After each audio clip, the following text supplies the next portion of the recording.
Luke chapter 18. I really like this chapter. It's about Jesus getting arrested and doing the right thing at the right time. It seems like Pilate knew to do the right thing in his heart, but he just didn't because of peer pressure, basically. Jesus arrested. When he had finished praying, Jesus left with his disciples and crossed into the Kidron Valley. On the other side there was an olive grove. He and his disciples went into it. Now Judas, who betrayed him, knew the place because Jesus had often met there with his disciples. So Judas came to the grove, guiding a detachment of soldiers and some officials from the chief priests and Pharisees. They were carrying torches, lanterns, and weapons. Jesus, knowing all this was going to happen to him, went out and asked them, "Who is it that you want?" "Jesus of Nazareth," they replied. "I am he," Jesus said, and Judas the traitor was standing there with them. When Jesus said, "I am he," they drew back and fell to the ground. Again he asked them, "Who is it you want?" And they said, "Jesus of Nazareth." "I told you that I am he," Jesus answered. "If you are looking for me, then let these men go." This happened so that the words he had spoken would be fulfilled. "I have not lost one of those you gave me." Then Simon Peter, who had a sword, drew it and struck the high priest's servant, cutting it off his right ear. The servant's name was Malchus. Jesus commanded Peter, "Put your sword away. Shall I not drink the cup that the Father has given me?"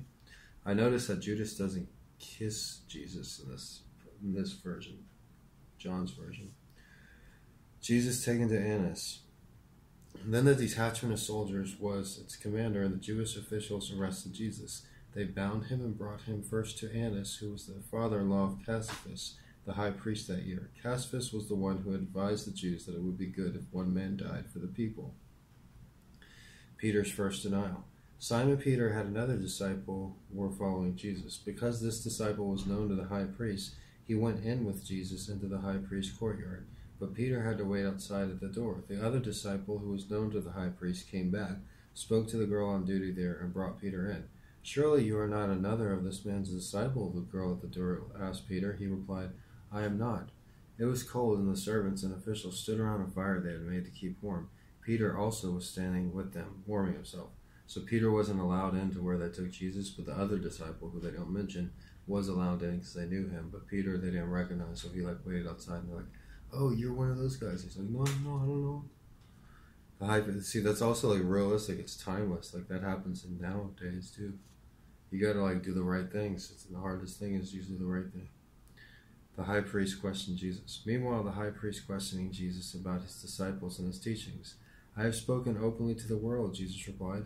"I always taught in synagogues or at the temple where all the Jews come together. I said nothing in secret. Why question me? Ask those who heard me. Surely they know what I said." When Jesus said this, one of the officers nearby struck him in the face. "Is that any way to answer the high priest?" he demanded. "If I said something wrong," Jesus replied, "testify as to what it is wrong. But if I spoke the truth, why did you strike me?"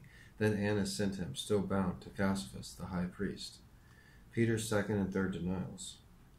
As Simon Peter stood warning himself, he was asked, "Surely you are not another of his disciples?" He denied it, saying, "I am not." One of the high priest's servants, a relative of the man whose ear Peter had cut off, challenged him, "Didn't I see you with him in the olive grove?"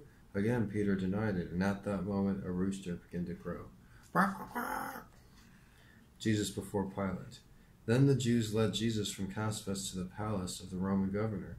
By now it was early morning, and to avoid ceremonial uncleanliness, the Jews did not enter the palace. They wanted to be able to eat the Passover. So Pilate came out to them and asked, "What charges are you bringing against this man?" "If he were not a criminal," they replied, "we would not have handed him over to you." Pilate said, "Take him yourselves and judge him by your own law." "But we have no right to execute anyone," the Jews objected. This happened so that the words Jesus had spoken indicated the kind of death he was going to die would be fulfilled. Pilate then went back inside the palace, summoned Jesus, and asked him, "Are you the king of the Jews?" "Is that your own idea?" Jesus asked, "or did others talk to you about me?" "Do you think I am a Jew?" Pilate replied. "It was your people and your chief priests who handed you over to me. What is it you have done?" Jesus said, "My kingdom is not of this world. It were my servants would fight to prevent my arrest by the Jews, but now my kingdom is from another place." "You are a king then," said Pilate. Jesus answered, "You are right in saying I am a king. In fact, for this reason I was born, and for this I came into the world, to testify the truth. Everyone on the side of the truth listens to me." "What is truth?" Pilate asked.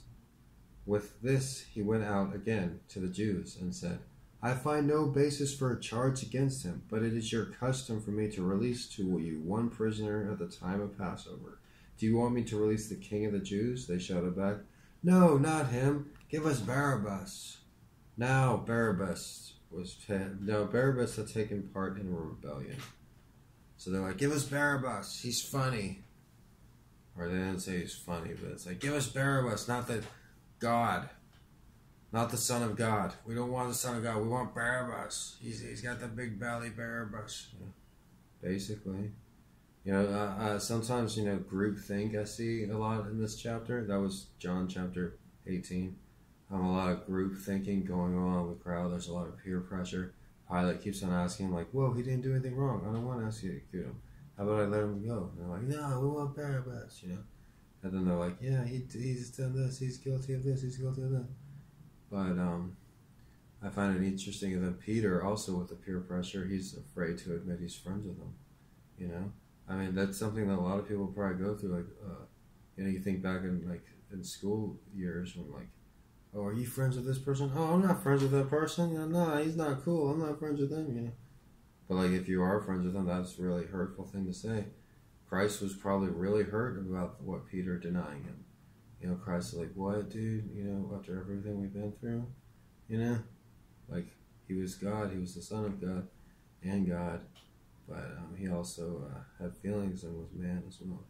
So I hope you enjoyed that. Click the thumbs up button. Don't forget to hit the subscribe button. Help this channel grow. By the time I'm done with the whole Bible, maybe we can have 100 likes and 100 subscribers. This is really good quality. There's not a lot of fancy frills with this. It's just me reading, but I'm really good at reading. I have a nice voice, and I'm a good teacher as well. So I hope you enjoyed that. Check out my other channels and my other videos, and don't forget to hit the thumbs up.